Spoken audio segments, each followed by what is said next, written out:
The BBC isn't woke enough.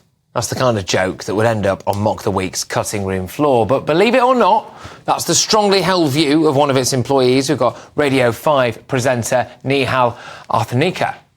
Speaking to a journalism diversity conference yesterday, he revealed working in the BBC's, quote, overwhelmingly white environment is affecting his mental health. Nihal continued, "It's really affecting me that I walk in and all I see is white people. The hardest thing is to walk into a room, look around, and nobody looks like you." He also complained that there wasn't a Muslim person in senior editorial positions.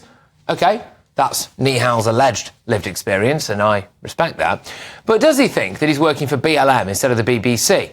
I mean, the population of England and Wales is 82% white. So does the population in general give him mental health problems? Well, that's kind of what I want to know here. Does just walking around give him mental health problems? In reality, our state broadcaster is fanatical about diversity and inclusion. Just look at the facts. The BBC have committed to at least 20% black, Asian and minority ethnic staff, even though that demographic accounts for just 18% of the population.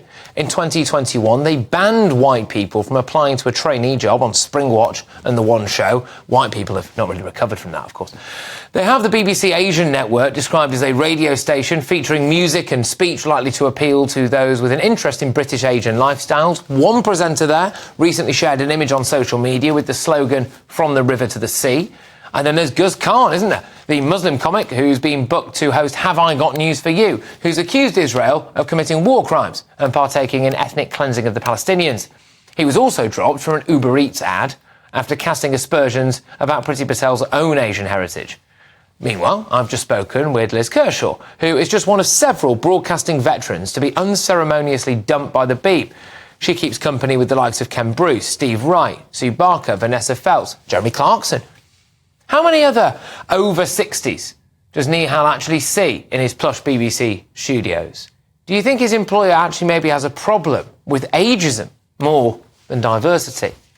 These are questions I would love to pose to Nihal, but of course he's decided not to respond to our request to appear on the show or provide a statement. Now, look, I don't claim to have Nihal's own personal lived experience. But if a white BBC employee stood on stage and said that working with many ethnic minorities is bad for their mental health, I'm not sure they'd have a job to go to the next day. So, does the BBC really have a problem when it comes to diversity and inclusion, or are they actually just totally consumed by it? To respond, I've got Daily Telegraph columnist Madeline Grant, I've got Conservative peer Lord Bailey, and author and broadcaster Amy Nicole Turner. Sean, I'll go to you first on this. What do you reckon to that? I mean, look, I'll go to your stat first. If he can't be around white people, he's either campaigning for apartheid or campaigning for unemployment. He needs to make his mind up there, because the fact that 82% of the people in this country are white. OK, just slight issue with you, Mike. We'll get that turned on very, very quickly. Madeline, your views? Yeah, I just think it's kind of... I thought the language was very interesting. You know, he talked of feeling sort of distressed mentally, emotionally and so forth. And I think, although this is obviously like a very divisive thing for someone to say, especially someone who's working for, you know, the state broadcaster and in receipt of the taxpayer money, I think it's too easy to just single out Nihal, because this kind of rhetoric is actually very, very common. All sorts of workplaces across the country, people have completely bought into the divisive logic of identity politics. And these kind of policies are being enacted by HR departments across the country right now. So I think the problem goes a lot further than just this one individual. OK, Amy, your take on this. Do you think that it's a bit racist, actually, to come out and say that kind of stuff? I don't think it's racist, and this is why. I think we need to look at the intention of what he said and the context of where he said it. So he said it at a diversity and inclusion event for underrepresented groups in journalism, and I think his intention was just to demonstrate that there is an underrepresentation in journalism. To say it gives him mental health problems? I think it was quite heavy, quite clumsy, but I think his intention was just to demonstrate and to provoke a discussion about why there is still underrepresentation within journalism, which could be due to things like barriers. I see what you're saying, Amy. I see what you're saying, but of course, he never said that. He never said that at all. He said that going to work with white people gave him mental health problems. And I go back to my point, most people in this country are white. So he's either campaigning for unemployment or campaigning for apartheid. He needs to make his mind up. But the most important thing is a divisive statement is driving a wedge between communities.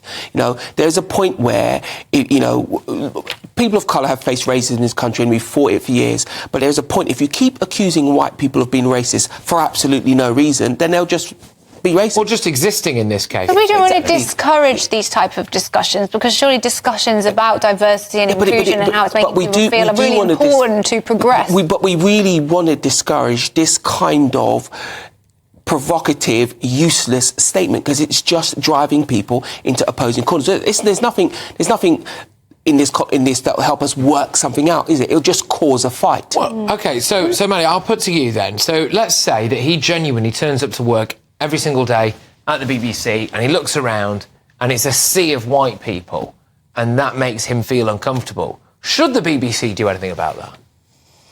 God, I mean, I don't know. I don't know what the BBC ought to do about this. I do think that if you live, as Sean said, in a country with 82% white people, statistically, there will be occasions when there are only white people around you, and that's not necessarily a sign of racism or some kind of malicious... It's simply people existing in a country that remains predominantly white. Mm. I just think, though, that saying these sorts of things in a broadcaster like the BBC, I mean, I can remember growing up with the BBC and I genuinely felt like the programming that was coming out of it was there to be not browbeating you. You know, you would just have a good history documentary, for example, that was not trying to, make a political point. It was just a history documentary. And I do think that this is perhaps an indication of if people in the BBC working within it have come to imbibe these sorts of values, it kind of explains the pretty shoddy programming that has been coming out of the BBC recently. But if you go on iPlayer, I would argue there is an over-representation of things that are quite virtue signalling. Whether it is, and it's all absolutely fine, of course, but whether it is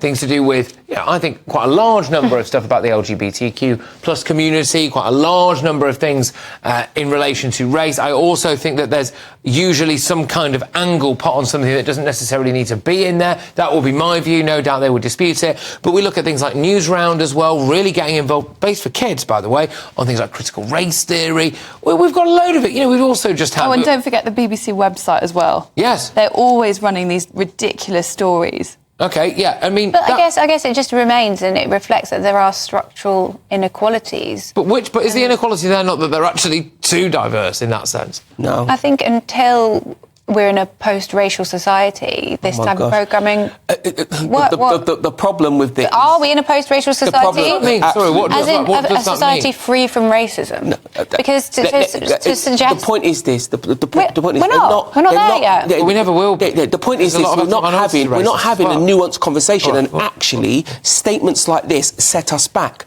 We need to have a nuanced conversation about what racism does, how it affects people. Where's the intersectionality between my race and my class? Just saying everybody's racist is just all that does is draw battle lines. I don't think he was trying to say that. Yeah, but I'm trying to look on the bright side. But that's That's a natural conclusion of being around white people and saying it gives you mental health. These white people, if he had said, I think he's talking about journalism specifically. But he didn't say that. He did. He was speaking out. Right. So can I just say? So I actually used to listen to his show quite a lot because of the time of day that I happened to be driving around, etc., etc., etc. And you could almost set your watch or set your clock by the kind of topics he would discover. There would be one issue there about race. There would definitely be something really quite left-wing on it. There would usually be some kind of woman's issue. And I often found that even the good news story was not a particularly good news story. It usually has some kind of sinister intent behind it. This would be my view about, someone who's not really a rags to riches story. It's more pointing out the fact that they had to overcome some kind of serious racial hardship or something like that. Maybe I've only seen a selective amount of it or heard a selective amount of it, but that is my view. He's not held back, is he? His experience he's not held back, though, in his career by what he perceives to be an overly white environment. He's done very well. But would you say the playing field was fair from the beginning? I think he probably had to try a little bit harder to get to where he is because of his race. But look, that is almost definitely true. But I know people tell you they'd have to try harder because of their accent, or because of the colour of their skin, or because they don't. The point I'm trying to say is, his comments lead the debate down down this interpretation of his comments. His comments could spark a discussion about. We have, by the way, again, I'll emphasise, we have asked him to come on. I can understand why he didn't, and we've asked for him to qualify various things, and he's not. Maddie, you know, if I or you took a job in like Nigeria, say, and we went in there, and one of us said the exact thing that he said, but we reversed that, right? Yeah. I don't think we'd... tell you to stroll on. I don't know if we'd have a job to go to the next day, will be. Is there a double standard here? Well, there is some irony to the fact that the countries that are the ones that have to kind of atone and hand-wring and do soul-searching and actually tolerate very divisive language that, you know, many people would consider racist in itself, are the countries that tend to take the greatest steps towards promoting diversity, trying to combat racism, the places where people would, from around the world, most want to come and live. These are the countries, the nice countries, that kind of atone the most. It's interesting stuff. Right, we're off to an absolute flyer this hour. Thank you very, very much. A spokesman for the BBC said, we want everyone who works at the Beeb, well, they said BBC, and those considering a career with us to know that we are focused on creating an inclusive culture where everyone feels they belong.